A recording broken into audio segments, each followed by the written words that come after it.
So here we go, action underway at the final table of the PokerStars Championship Barcelona main event. You will get to see every single hand live, whole cards up, as we follow this through to a winner. So just to recap, we've got the last 23 minutes of the last level of yesterday to play out. Blinds are currently 100,000, 200,000 with a 25,000 ante. James, just to head off some of the questions we may be getting from new viewers, the way we're able to show you the cards live, face up, is because the picture that you were looking at happened 1 hour ago. Yes. James and I are live. We're seeing it for the first time right along with you. And we are not seeing it alone. We have got one of the best poker players in the world, a man with lifetime earnings of $34 million. He is #1 on the all-time money list. He is also from Team PokerStars Pro, joining us on the stream to analyze the action, Daniel Negreanu. Welcome, Daniel. Thank you. You reminded me, $34 million, right? I look back and where did it all go? So this is the first hand of the final table. We have seen a raise from Lachazir Petkov. The Bulgarian player has made it 425,000 with Jack-5 of diamonds. So Jack-5 of diamonds is not a great hand, right? You typically want to play 2 high cards, you know, pairs, good aces. But if you're bluffing and you're just trying to steal what's there already, a hand like Jack-5 of diamonds, why not? Sebastian Sorensen is the second shortest stack at the final table. He is in the big blind. He's already got chips invested. He is going to call. And he's got a dominated 5, Daniel, a worse 5, 5-4. Yeah. But sometimes when you're in the big blind, which means you've already put in a bet and it's one more to you, you can call with a lot worse hands like 4-5. Now this is bad for Sorensen because he's got a little pair of 4s, but Petkov has what's called the better kicker with the jack. So he's in front right now. Oh, no, actually he doesn't. Good call. Sorensen's flopped the pair, so he's gotten very, very lucky. I thought they'd both flop the pair. Never mind. What do I know? Sorensen had what we like to call one live card. One card that he didn't share with Petkov, managed to hit it. He's technically ahead right now. So neither player electing to bet on the flop. They both check. We get the 4th community card, the turn, which is a deuce. And obviously from Sorensen's perspective, Daniel, yes, he's got a pair of 4s, but he is slightly worried about the king and the queen on board. Well, that's one of the problems with playing some of these garbage hands, is that when you hit a flop, you don't really hit it that well. So, you know, if he's up against the king or a queen, he's in trouble. If Petkov decides now, you know what, I can't win with my Jack-5, I'm going to bluff at it, it would be a tough spot for Sorensen. But it looks like Sorensen's grabbing some chips like he wants to bet, which is interesting. He's at least thinking about it. So normally, Daniel, if people are betting in poker, it's for one of 2 reasons. Either because they think they've got a really good hand and they want to win chips, or they think they've got a really bad hand and they want to bluff. What's Sorensen doing? Well, I think right now he's protecting his hand. So I think he thinks right now that he has the best hand. Okay. And he's trying to, you know, protect it, because it's a very vulnerable hand with just a pair of, and it worked. So with just a pair of 4s, he's worried that a lot of cards might come that beat his 4, and he makes a good bet here and picks it up. I wonder what would have happened, though, if Petkov would have bet the flop. So sometimes if you raise before the flop with a jack and a 5 and you don't flop anything, sometimes you should just bet anyway and hope that the other guy didn't flop anything. It could have worked. Otherwise known as a continuation bet. There you go.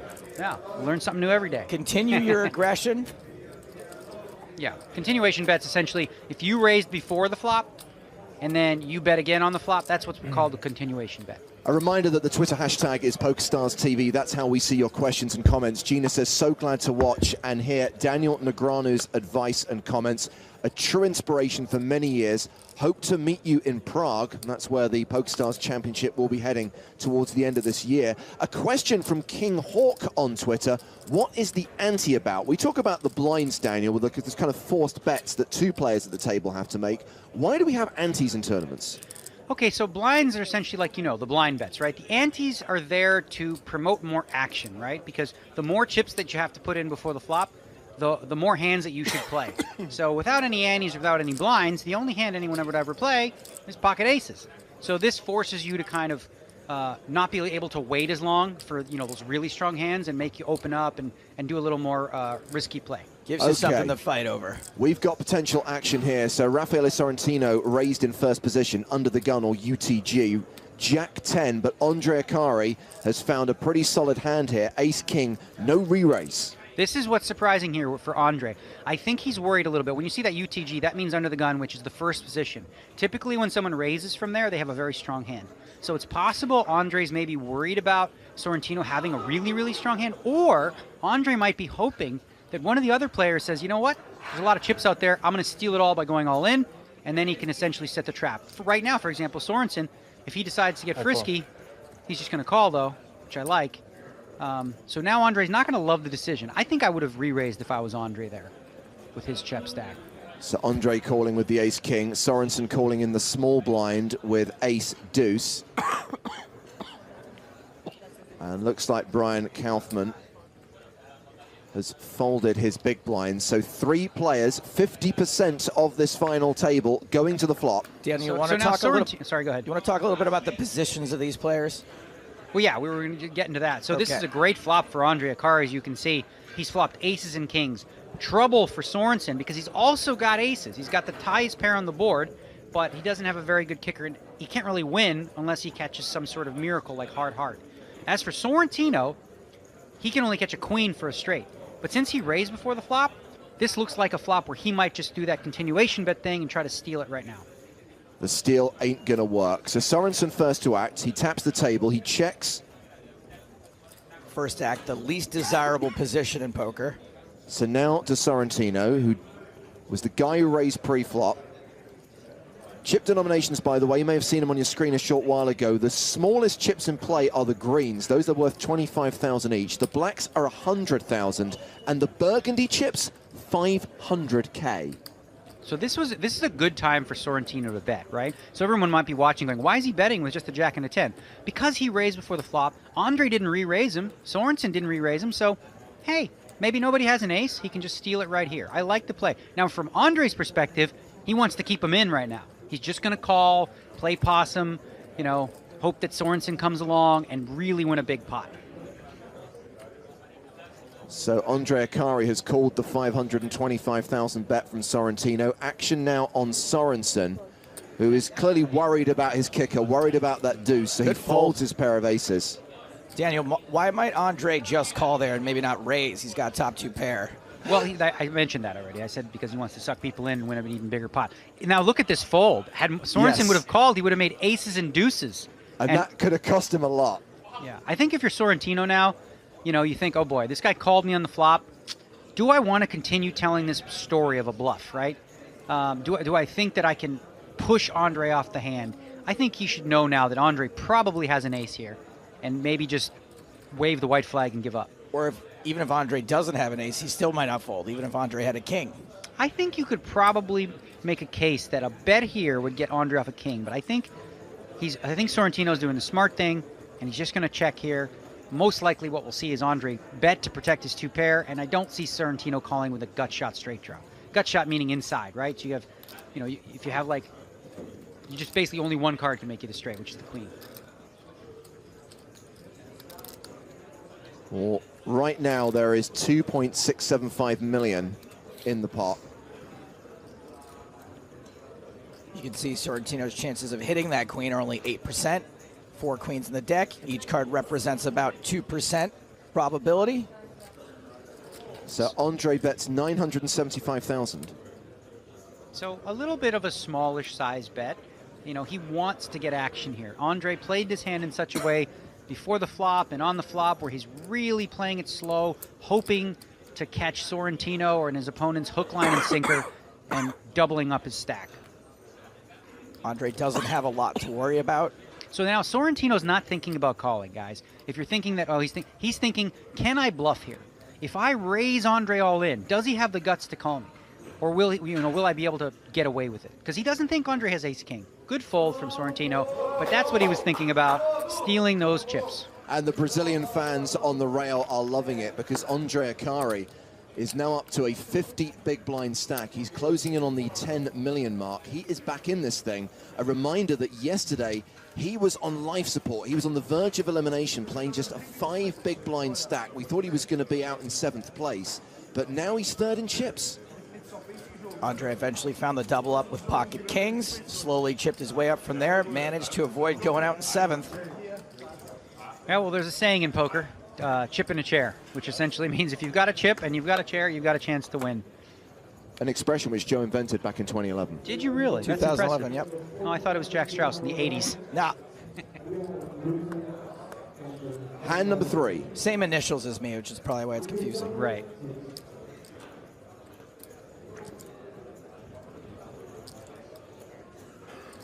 Oh, notice there, Andre had a pretty good hand, right? King 10.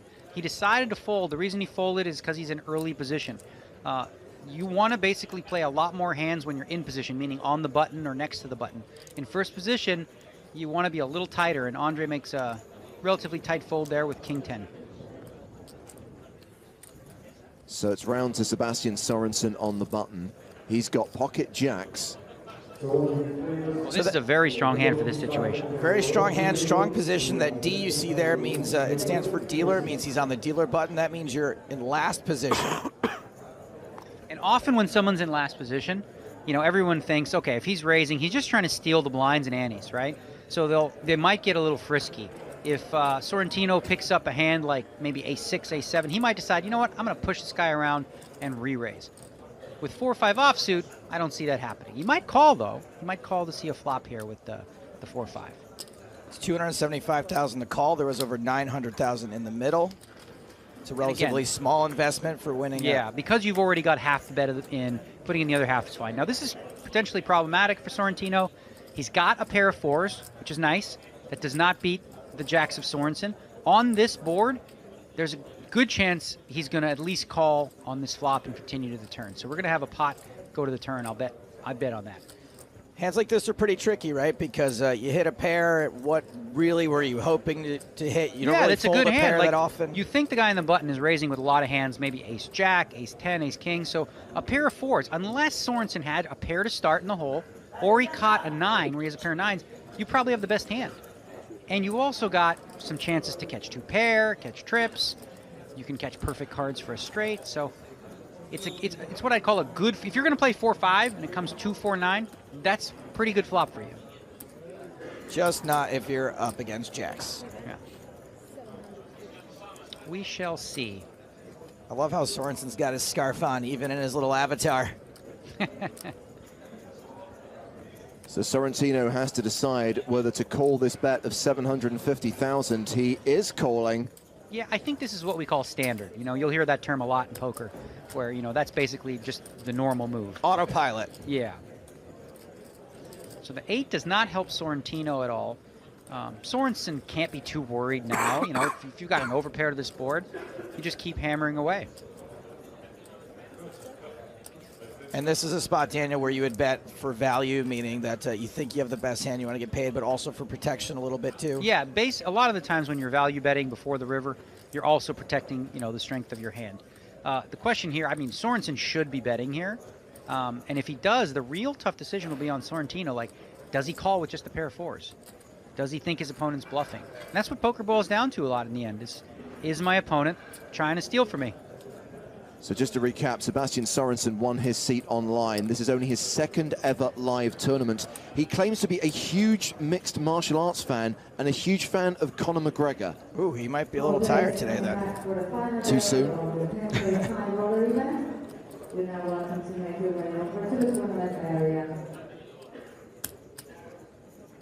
A second barrel from Sorensen.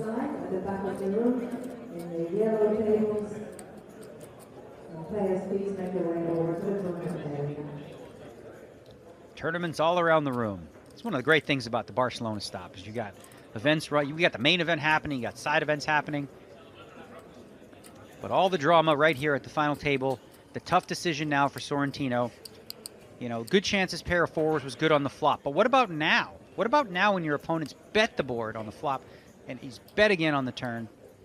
Are your 4s strong enough to stand another bet on the river maybe? Or do you just dump it right now? Does it make it trickier that this dynamic between the dealer button and the big blind is the position also where someone is very likely to keep betting with nothing? Sure. Like I was saying before, the dealer usually plays a lot of hands, so they're going to bluff a lot more from that position. And Sorrentino knows that, so he looks at his pair of 4s and thinks, okay, well, this guy could be trying to steal this from me. there's other things Sorrentino's thinking about. Like, well, maybe Sorensen is just, he has 10 jack or 10 queen, and now he's going for a straight or something like that. It's either that or you're in trouble with fours. He's going to make a really good fold here. Sorrentino showing some good discipline. That's not an easy fold. Like, you might be thinking, well, he only had a pair of fours. So what? It's not an easy fold when it comes 9-4 deuce and the turn is an 8 to just fold a pair of any kind. Good question here from Gerard. Hashtag PokerStarsTV. How do you know all the hole cards? Gerard's noticed that we don't have cameras on the table. Are they microchipped? Yes, Gerard, they are. There are tiny chips in each card. There are scanners underneath the table. That's why you notice the players put them in boxes side by side, and then the graphic system reads that information. Yeah, and of course we see this on a delay, so no one has access to the whole cards until, what is it, an hour, 30 minutes? Yeah, it's an hour-long delay today, and as Joe explained at the start of play, it's a bit weird in the sense that the action we're watching actually happened 60 minutes ago, but we're seeing those pictures the same time as the audience is seeing those pictures, which is how we're able to interact and answer your questions. So now Andre with a 9-7 suited. This is the kind of hand that has a lot of good potential to hit flops. It's not a very strong hand on its own, but Andre's using this hand to kind of like, you know, people know that you raise under the gun, whoa, that's a very strong hand. Well, you don't only want to raise with strong hands. You want to have some other hands that are kind of fun, like this one. So I like this play from Andre. Remember, the very last hand, he folded a better hand, a king and a 10 offsuit. This 9-7 suited, a little trickier, and I like it from Andre. It makes a lot of what we call disguised hands also, right, Daniel? Yeah, you want to have some deception in your game and not just, oh, he raised from that position. He always has aces, kings, ace, king, or queens. So this is a good play from Andre. He's getting respect from the table, it looks like. Back on the big blind now. Who does have an ace. Now, ace is the most powerful card in the deck. When it comes with a little 4, you don't feel that great about it. Because the problem is, as we saw earlier with Sorrentino and Sorensen, I'm sorry, with Akari, you have an ace and a 2. If someone else has an ace and a king, you need to catch your 2. Otherwise, you're not going to win the pot. The flop is 7-7 deuce. Pretty good flop for Andre. So now the real Sevens. question is, Andre's thinking, oh my goodness, this is awesome. How do I get the most chips possible? That's what he's thinking right now. And he might check this back. Petkov might think that ace-high is the best hand. Sure, and what's also interesting is Petkov has the ace of spades. So on that flop, he was thinking that. No longer an issue. But now he's got 7s and deuces with an ace-high. Andre checked back. Petkov's going to think, well, maybe we were splitting the pot. Maybe Andre has an ace. He's not going to think for a million years that Andre has a 7. To give him a full house. Petkov checks. I think Andre should bet a relatively small amount and ensure that he gets maximum value here. And he does just that. Yeah, we've got a pot of 1.15 million, and Andre's bet is 425,000. A couple of flush draws out there, too, now that people may chase sometimes. It's a little dicey on a double-paired board. This isn't, you know, it's not out of the realm of possibility that Petkov says, you know what, I'm going to check raise him here and bluff. Because it's very unlikely, you know, Andre raised in first position that he has a deuce or that he has a 7. So it wouldn't have been a bad spot to try the bluff there. It wouldn't have worked because now Andre's got an even bigger full house. When did you like your hand, sir? Wow. Flops, trips, turns a full house, turns, rivers a better full house. Life's good. So now the question is this, right? You know you have the best hand. There's 2 million in the pot. How much will your opponent call, right? If you bet too much, you might scare him away. You don't bet enough, you're not getting maximum value. So now it's like being a car salesman. You know, I know 3,000 is too little to, you know, charge for this car, but 15,000 will scare my guy away, so let's go around 7 or 8. If I was Andre right now, I'm trying to bet about 1.1 or 1.2 million. Is there an argument to charging someone so little for the car that they have to pay you? Sure, yeah, in situations where you don't think they're going to call much more. Looks like he's bet a little bit more. He's going for value here. Plus, you can throw in the Corinthian leather, the undercoating, the AM/FM radio. Yeah, this is a chunky bet here, 1,675,000. So what's interesting about the bet, right? And this is maybe a more advanced concept. What he's doing is he's polarizing his hand, which means he's either on the polar opposite of I've got the absolute best hand possible, or I've got absolutely nothing.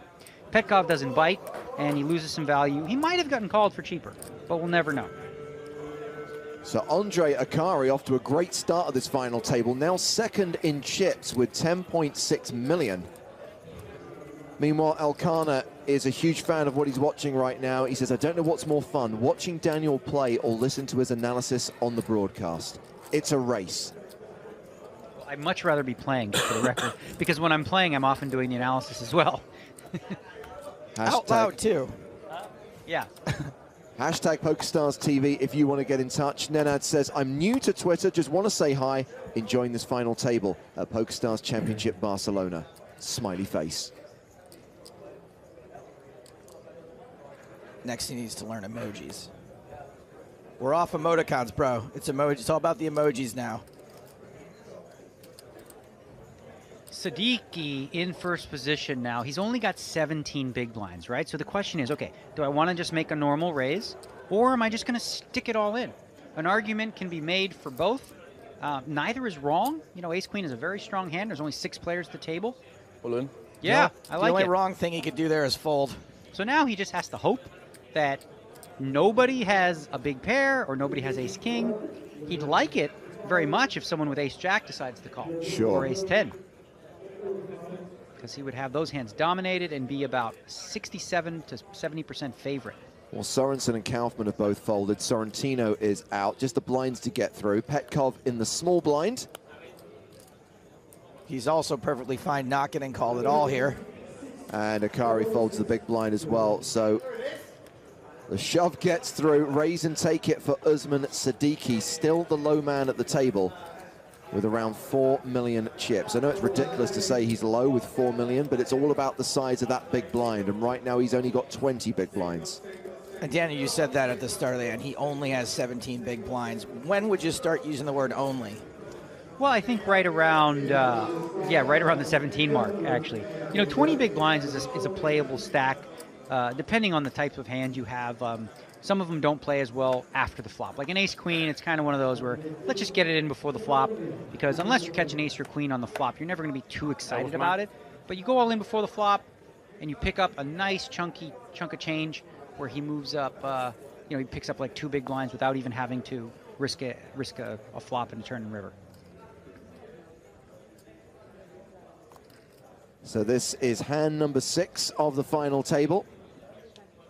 Folded around to chip leader Rafael Sorrentino. Now around to Lachizar Petkov, who's currently 3rd in chips. Starts the hand with around 9 million. Not going to play his button, so blind on blind. Andre Akari in the small blind. He's got King Deuce offsuit. Well, King Deuce offsuit is obviously not a very good hand, but you've only got one more guy to beat, right? There's only one player left in this hand between you and taking those blinds down. So sometimes here, if you think you can get away with it, you want to, raise and take it because your opponent's short on chips, or maybe you could just call the bet. I think it's a little too strong to fold. He's going to go ahead and make the raise, and he's really just hoping, Siddiqui folds. He does not want to get called here. He also doesn't want to get shoved on. Siddiqui with Queen 10. So interesting decision here for Siddiqui. Yeah, he's got a hand strong enough to see a flop. He could pull the trigger and say all in. Those are his 2 options. Folding's out of the question, I think, in this case. Is it a scary move going all in, Daniel, knowing if you get called, you're probably not in very good shape? It is a little bit, but I think if you're Siddiqui, right, and this is an important consideration if you play tournaments, he's currently in last place, right, of the chips. So when you're in last, you should be the one taking more risks because everyone else is waiting for you so that, they can jump up in the prize pool. The difference between 6th place and 5th place is something like 70,000 euro, right? Well, everyone's waiting him out. He should be the aggressor now, and going all in wouldn't be a terrible play, but neither is call. And he's going to make the call. The latter option that Siddiqui goes for, so heads up to the flop. The drawback of calling is that you have more decisions to make afterward. If you move all in, that's it. So this is a very interesting spot, right? Nobody has anything, as you can see. But Andre Akari showed the aggression by raising, right? So who's more likely to have an ace, him or Siddiqui? Siddiqui, if he had an ace, he probably would have went all in before. He's almost never going to have an ace here. So Andre right here should go ahead and push the envelope and take this pot on the flop right here with a bet. And obviously he still has the best hand for now with King High. Of course, but when you have King Deuce and you see that board, you think, oh man. Of course. That didn't help me. So for Siddiqui, he's in an interesting situation now. He can catch a king to make a straight. The bet size is relatively small. The problem for Siddiqui is we all know he doesn't have an ace, and guess who else knows that? Andre. Andre knows he doesn't have an ace. So it's hard for him to, you know, bluff here and represent something with an all-in bet.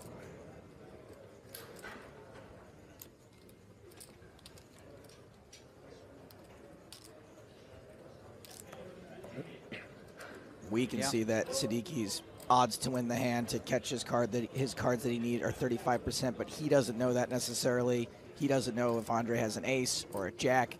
That would change things quite a bit. Right. If he thinks that Andre has an ace, now he can only catch that king, and that 35% dwindles down to, you know, a very small number.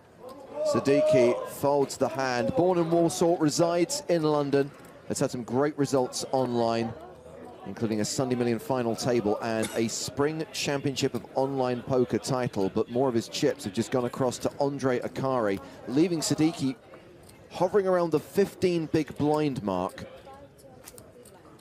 And now we have moved up to level 33. The blinds are now 125,000, 250,000 with a 25,000 ante. And Daniel, we talk about this game all being about the size of the big blind and how that divides into their stacks.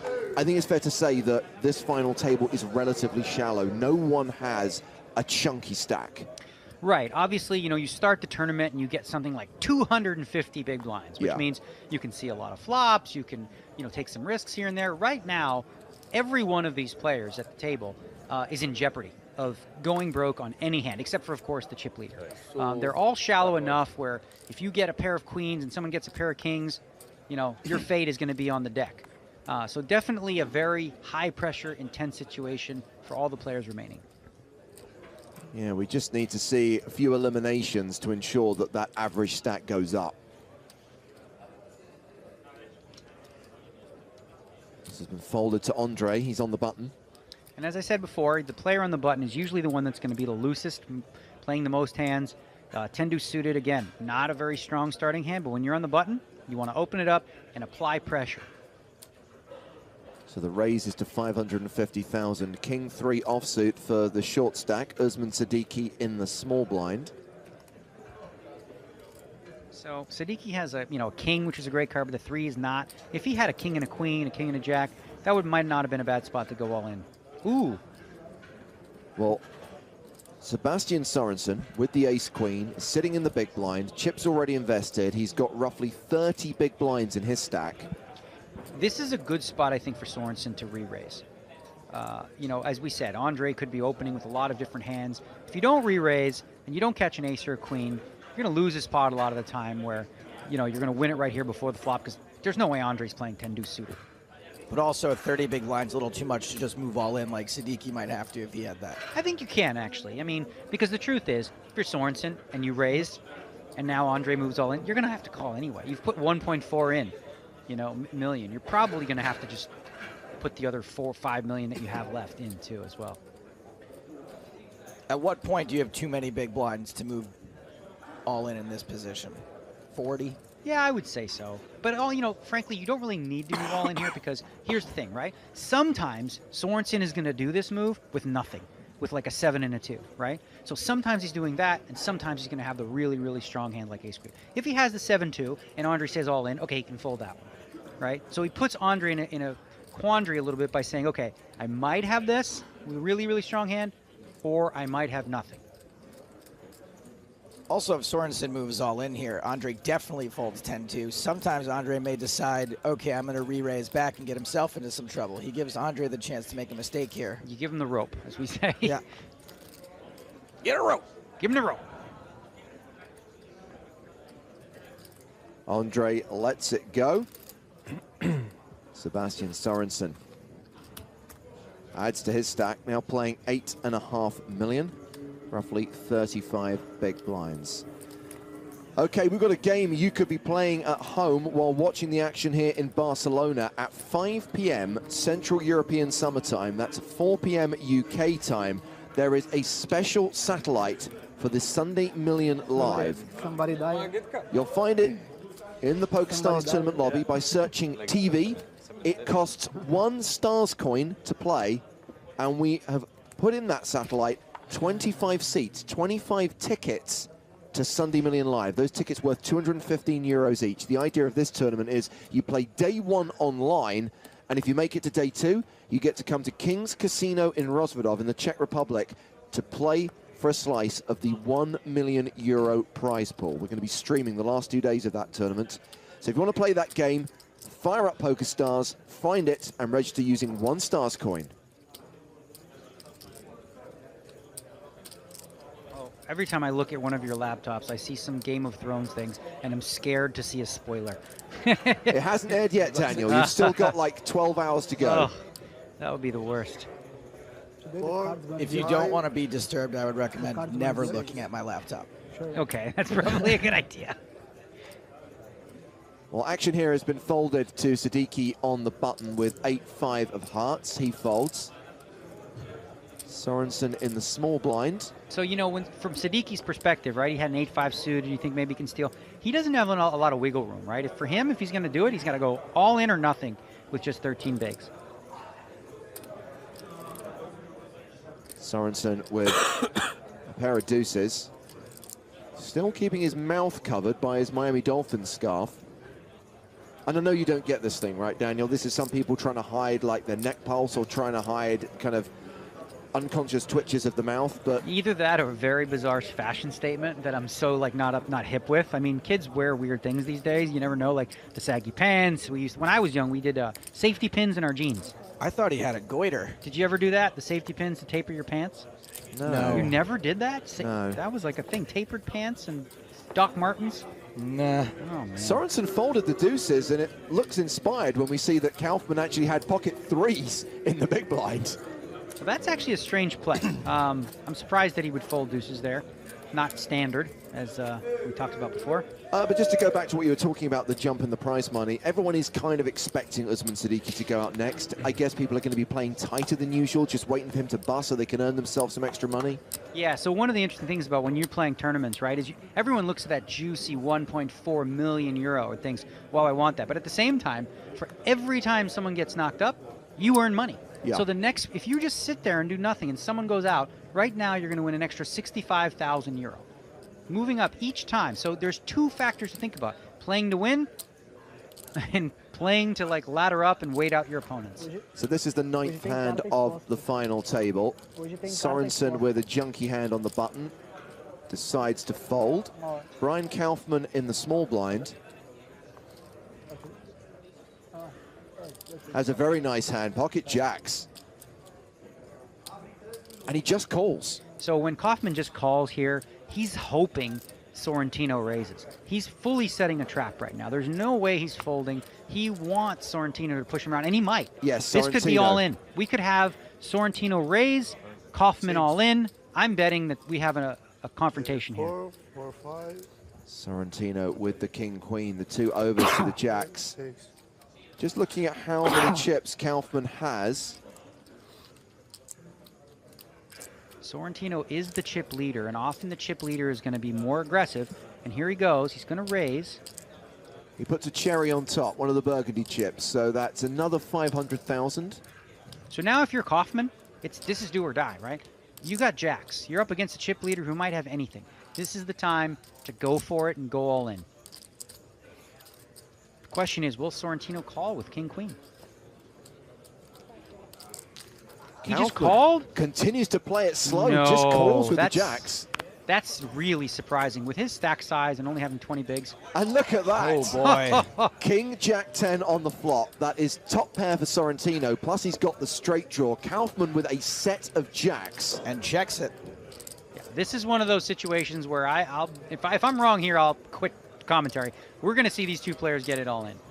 Sorrentino's got to love that flop, top pair, and he's got the open straight draw, ace or a 9.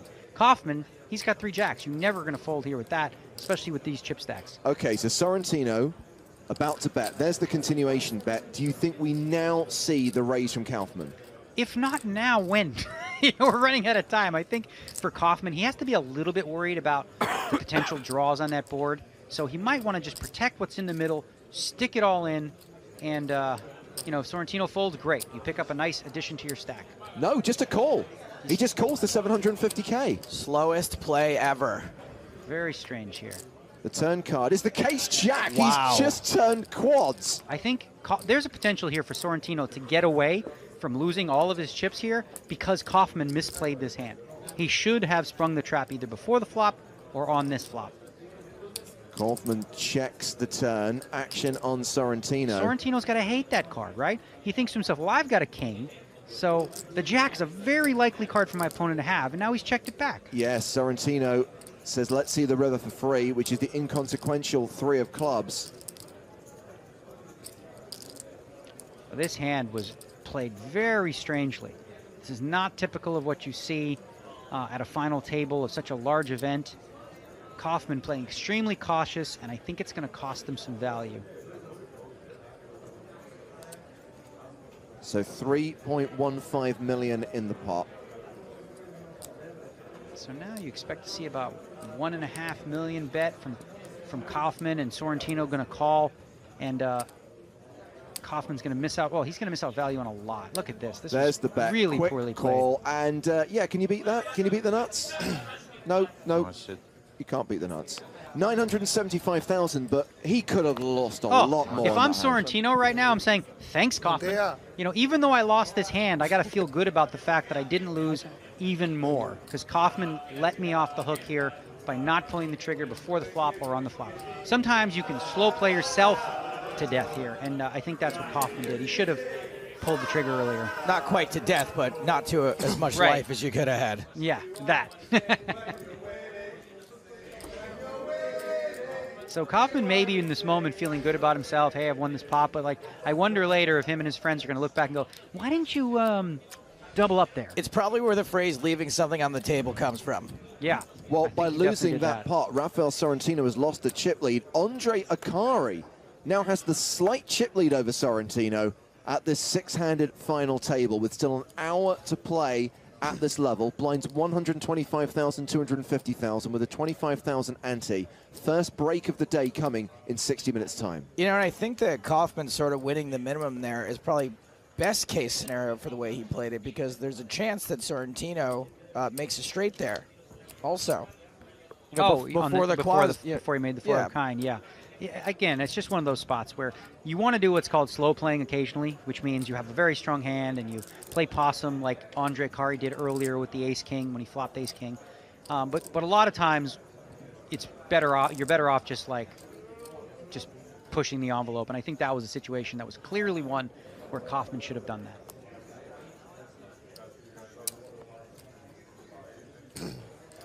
I think a lot of us who played poker before used to, when we slow play in that spot, not making quads on the turn, but having a turn card that we hate come off. Well, right. If a 9, a queen, an ace comes, now you're like, uh-oh. So round to Sorrentino in the small blind. Queen 9 offsuit. He just calls. So a lot of times what you see, especially at the higher levels, is the small blind against big blind situations come up, and the small blind just calling. The reason for that is you're going to be out of position throughout the entire hand, and you're not in a position of power. So you're going to, a lot of good players, myself included, will just limp in here, not raise, especially if we think our big blind opponent's going to call a lot. So keep the pot a little smaller, call it some small ball. So Lachizar Petkov in this hand. Had some support for him on Twitter. Martin K tweets, hoping that my Bulgarian brother does well on the final table. Also, it's great to hear the GOAT, Daniel Negreanu, analyzing the action. Ooh, Phil Hellmuth is not going to be happy with that. I got a funny Phil Hellmuth story, but I want to say first, this flop, right, ace, 3, 4, you look, nobody has anything, right? Nobody's got anything. The player who wins this spot is the player who wants it more, the player who's willing to bluff at it. As for Phil Hellmuth, he just came out with a book, right, called Poker Brat, and it says, the world's story of the world's greatest poker player. And right underneath that, it says, Forward by Daniel Negreanu. I didn't know that he was going to do that, but I think it's hilarious.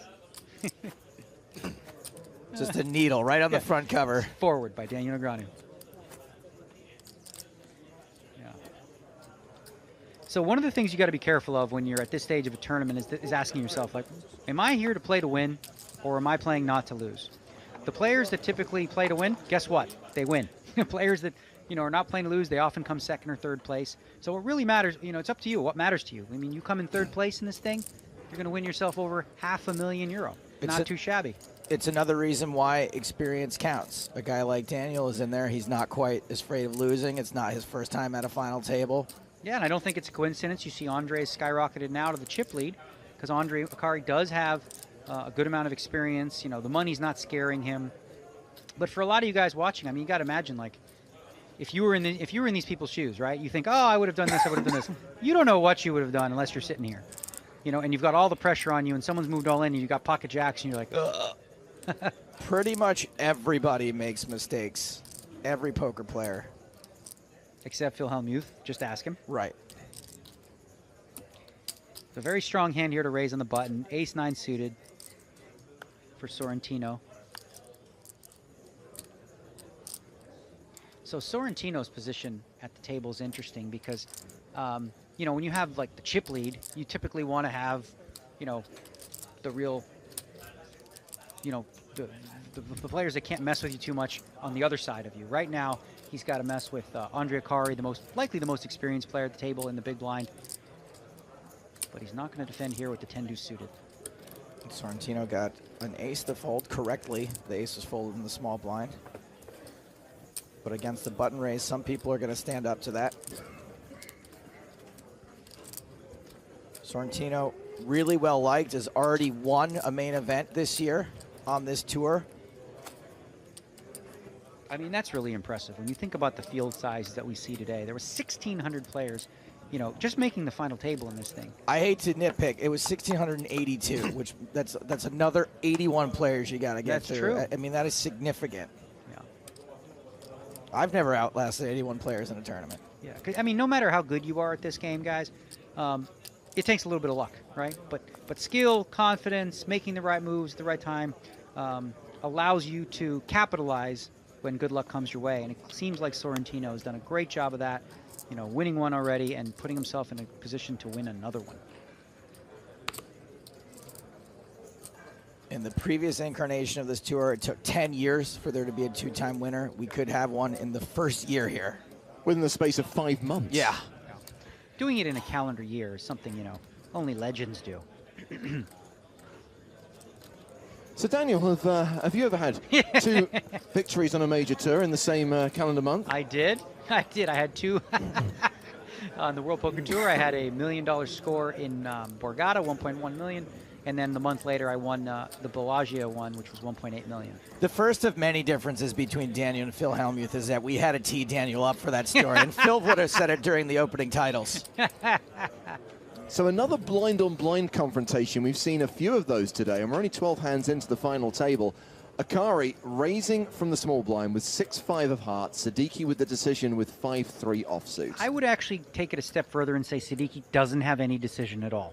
This guy's is an easy fold. He took a little bit of time for Hollywood perspective, but a good race from Andre and just the standard fold from Siddiqui. You can't get crazy with only 12 bigs and 5-3 offsuit. So right now, no one has a 50 big blind stack. Everyone's getting short, Siddiqui particularly short, down to 11 big blinds. Still 6-handed here in Barcelona as they compete for that trophy and the €1.4 million first prize.